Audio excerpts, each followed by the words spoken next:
বোধহয় কিছুটা আশার আলো দেখতে পাচ্ছি। তো আমি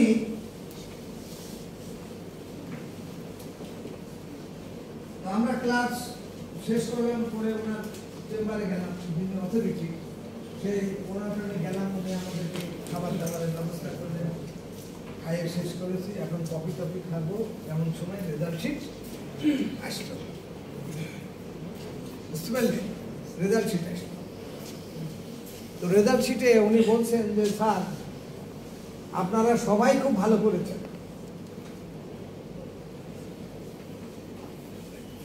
আপনারা সবাই খুব ভালো করেছেন, তবে রেজাল্ট শিট বলছে যে আমাদের অ্যাডিশনাল সেক্রেটারি স্যার ফজলুল হক, উনি যদি আমাদের সাথে আজকে থাকতে চান, ক্লাস নিতে চান, নেক্সট ক্লাস 5টা থেকে 7টা, 2 ঘন্টা ক্লাস আছে, আমরা ওনাকে দিতে পারি। আপনাদের বিষয় সিদ্ধান্ত পরে দেব। তাহলে কি আমি কিছু পাইলাম কি পাইলাম না? Speak. I am the professor here. But আমি এখন করতে পারছি না, আমার সময়ের অভাব। সেজন্য তোমাকে এই গল্পটা বলার অর্থ হলো এই যে তুমি যদি পরিশ্রম না করো, কষ্ট না করো, না বোঝো, তোমার কাছে অনেক তথ্য আমি দিয়েছি, দেখতে পাচ্ছ কত তথ্য দিয়েছি। এই সব তথ্য কি এইভাবে আসে কোথাও? গোছানো নাই। তাহলে তোমাদের কাছে মূল্যায়ন কি? তোমাদের কাছে মূল্যায়ন হবে এই যেগুলো ওখানে আমি তোমাদের কাছে অনেক গুরুত্বপূর্ণ কথা বলেছি যে তারা 4 জন প্রফেসরের নাম একটা কাগজের মধ্যে দিয়ে দিয়েছে, সেখানে ডান পাশে তারা নাম্বার দিচ্ছে। তোমাদের এখানে কি মূল্যায়ন আমি জানি না। তোমাদের এখানে মূল্যায়ন হবে যখন তোমার অথরিটি আনবে, তখন এখানে আসলে কিন্তু বিনা পয়সায় কেউ আসে না, আমাদেরকে কিছু সম্মান দেয়, আমরা কিছু সম্মানই পাই, পরিশ্রম করি, তোমাদের সাথে শেয়ার করি, পরিচিত পাই। তুমি যখন জিএম হবে তখন তো আমি থাকবো না, ঠিক না? তুমি আমার আগে যেতে পারো, আমি তোমার আগে যেতে পারি, বাট আমি ভাবি আমারটা হয়তো আগে হবে, তোমারটা ডাক পরে যাবে। এখন তোমাদের মূল্যায়ন হবে কি, তোমরা এখানে মাত্র 70 জন ছেলে আছো, 70,000 অফিসার, মানে 70 কত 7,000 অফিসার আছে। মেসেজটা প্রত্যেকের কাছে যাইতে হবে। কার মাধ্যমে যাবে? যাবে তোমার এমডির মাধ্যমে। তোমার অথরিটিকে এখানে টপ অফ দি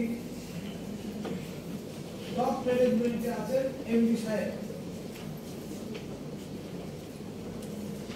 সাহস করে বলতে হবে যে স্যার আমরা এখানে ট্রেনিং নিতে এসেছি, কি জন্য? যাতে আমার ভবিষ্যৎ আমি করতে পারি। আমাকে এমন ট্রেনিং দেবেন যে ট্রেনিং আমার স্টেশনে কাজে লাগবে, এমন নৈতিকতা শিক্ষা দেবেন যে নৈতিকতা আমার মনের মধ্যে ছিল, কিছু কাজ অকাজ করব, কিন্তু পরে ট্রেনিং পেয়ে দেখছি না, এই কাজ তো করা যাবে না।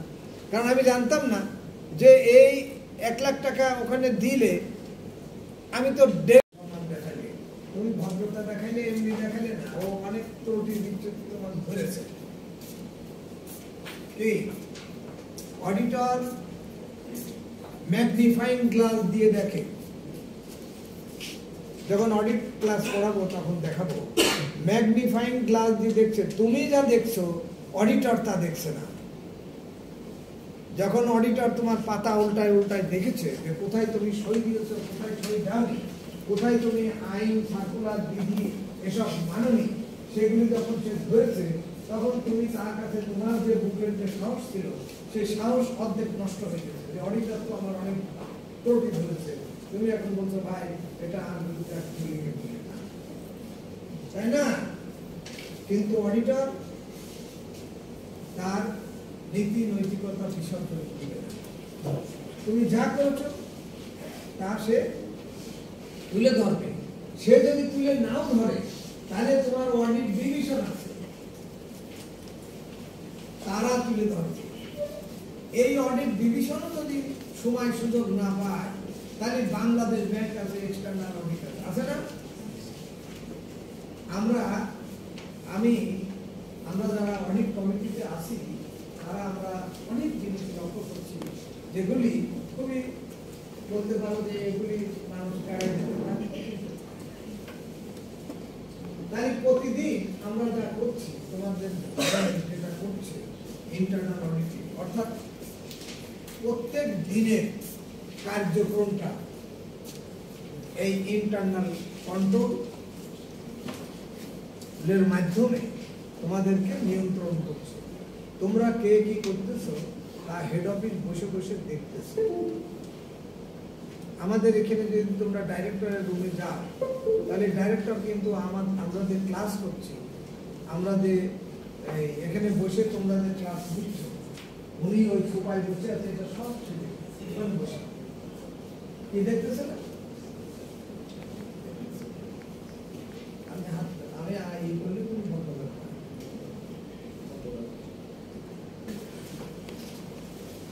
এটা তোমরা কেউ বলতে পারলে পারো যে 100 টাকা এই নোট হবে 100 টাকা, এর ফেস ভ্যালু কত? 100 টাকা। এর ফেস ভ্যালু আর হলো রিয়েল ভ্যালু।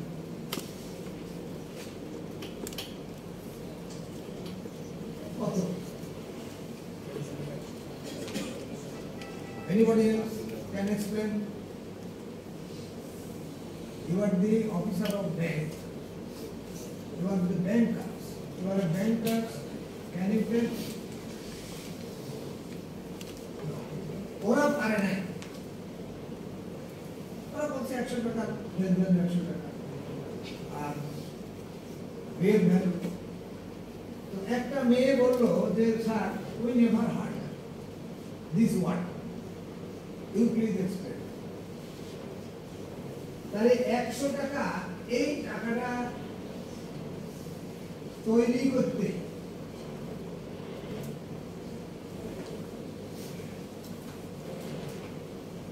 তোমাদের যে কমোডিটি আছে, তোমরা তো ভ্যালু ডিটারমাইন করো এভাবে, কি করতেছো তুমি লিখতেছো।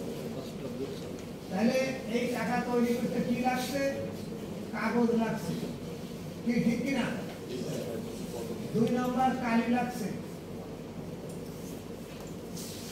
3 নম্বর মেশিন লাগছে,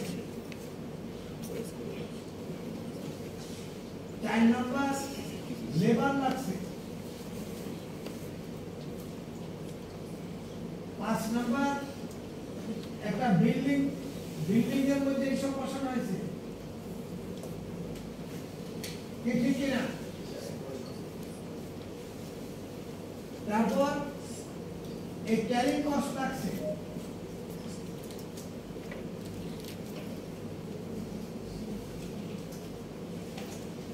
কি ঠিক কিনা? তাহলে এটার খরচ প্লাস এটার খরচ প্লাস এটার খরচ প্লাস এটার খরচ প্লাস দিয়ে এখানে টোটাল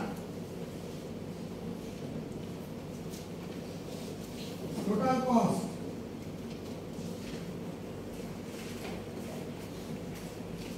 টোটাল কস্ট হলো এখানে 10 টাকা, 10 টাকা।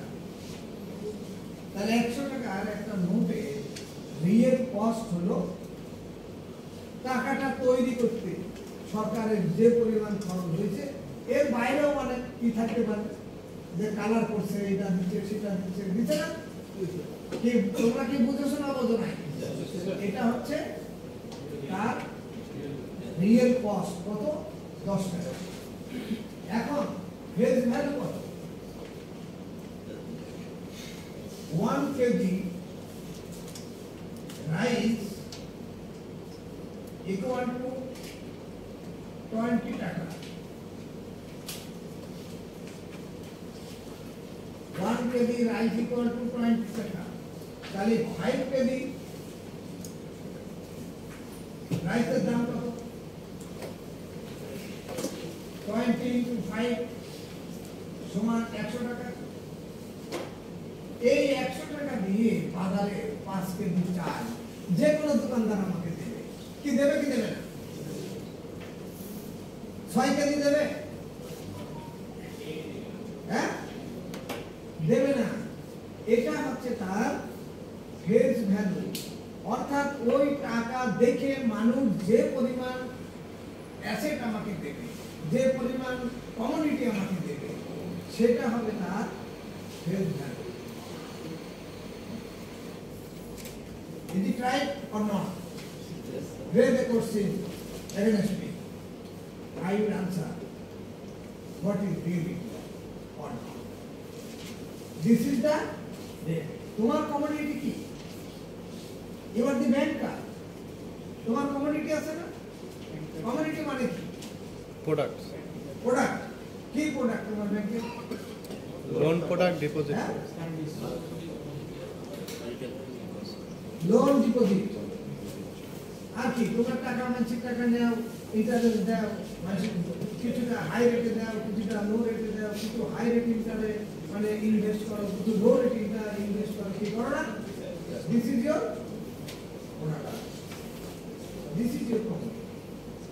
কমোডিটি মিনস, কমোডিটি অর্থ হলো যেটা মানুষ ব্যবহার করে, সেটা ব্যবহার করে সেবা পায় এবং সেবার বিনিময়ে আমাদেরকে কিছু দেয়। কমোডিটি চাল, ডাল, তেল, লবণ যা মানুষ ব্যবহার করে, কনজিউম করে, সেটাই তো কমোডিটি। তাহলে আমি ব্যাখ্যা দিয়েছি, তারা আমাকে হাততালি দিয়েছে, বুঝলে? ওরা যখন হাততালি দিয়েছে তখন আমি কি বুঝেছি? এতক্ষণ তো আমি ওখানে বসেছিলাম ওদের হাততালি দেয়, তখন আমার মনের ভিতরে একটা আশা থাকছে যে আরে আমি তো হাততালি পেয়েছি, বুঝতে পারলে?